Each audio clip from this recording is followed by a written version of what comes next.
Hi, guys. I have exciting news to bring you, and this is for the month of November.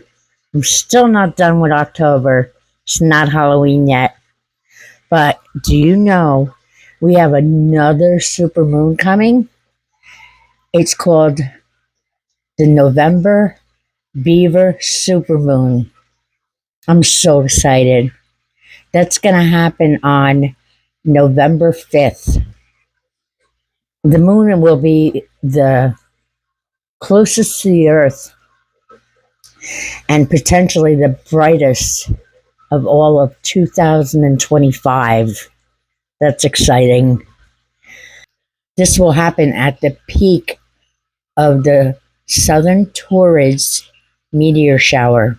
Do you know that the supermoon that's coming is named Beaver Moon because that is when the beavers are the most busiest, working, trying to get their little hovel all secure for the wintertime. And also, while there are so many beavers out doing their busy work, there is also a lot of trappers and hunters. This is also the perfect time for them to hunt and trap beavers because one, their pelts are at their heaviest. They have the winter pelts on. And back when they did major trapping and trading, that is when they got the most money for their pelts. Do you know that other names for the beaver supermoon is the frost moon or the cold moon?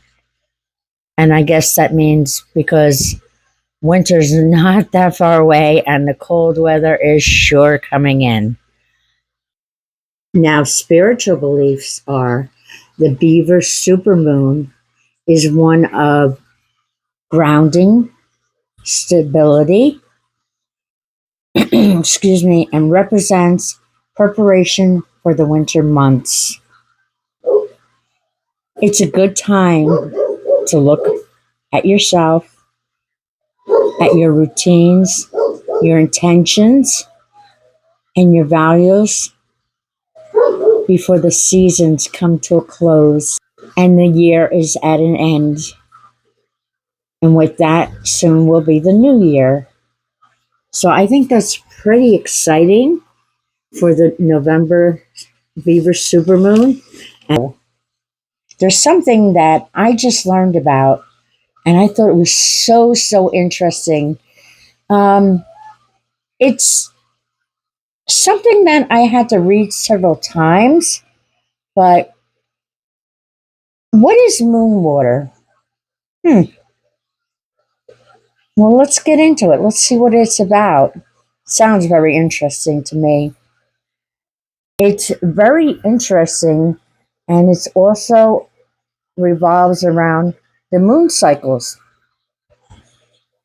With the beaver moon coming on November 5th, the moon has a way of pulling on your body. And it's more like when you have a full moon, you feel more anxious.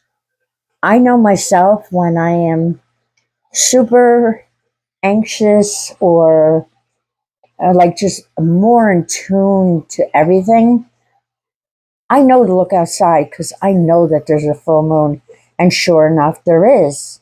So it does pull on your body's own, I guess, fluids or water, like it does with the tides. It pulls the tides in and takes them out. You have high tides and low tides. Your body is the same way. It's made up of approximately 80% of water. So naturally, it would have an effect on you. I mean, it sounds logical to me. So, and I do know how I feel when the full moon is there. A little bit more antsy. Now, Also, for centuries, people have worked with the moon phases, finding ways to harness its energy to charge um, water. Water is a perfect example, and that leads me to moon water.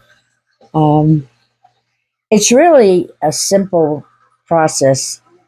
You cleanse a jar or any kind of vessel that you have. The older ones, the old days, they used silver, and they would fill it with purified water or spring water or anything that kind of water that is drinkable. And they would set it underneath the moonlight and let it draw its energies and charge from the moon throughout the night. Excuse me. And then in the morning, just before the light comes, they would take the little vessel and they would bring it in their house and they would store it. And it wasn't just to store it, because the true belief is that because of the pull of the full moon, the energy and the vitality is inside the water. The water is charged, and they would use it for cleansing, bathing in it, cleaning your house. Um, oh my God, so many different things. The traditional association with moon water is intertwined and with your emotions and your purification. Everybody wants to purify their body. And what better way is to drink water? So if you believe in power and energy of the moon, don't forget the Beaver moon is coming. The Beaver super moon is coming. Get yourself your little special vessel, whatever. You can even have the kids do a little craft. If you homeschool, give them little bottles and let them decorate them and let them fill them with water. And I'll be so excited for them to put them out in the moon as you tell them what moon water is. I think that would be really, really great to do. I know I will be doing it with Tristan. So, with that, the moon plays a lot with us. And the cycles of the moon do. And if you really want to hear more about the different cycles of the moon and the different beliefs, let me know. Put it in the comments and I'll bring it to you. I just found it so very exciting about what is moon water. And I found out. And I'd like for you to learn more of what I'm finding out. I think it's very special. With that, I'm going to say good night. Be safe out there. It's a crazy, crazy world. And if you like my video, please subscribe and make sure you like it and leave a comment. Let me know what you think. With that, I'm going to say again, have a good night. Talk to you later.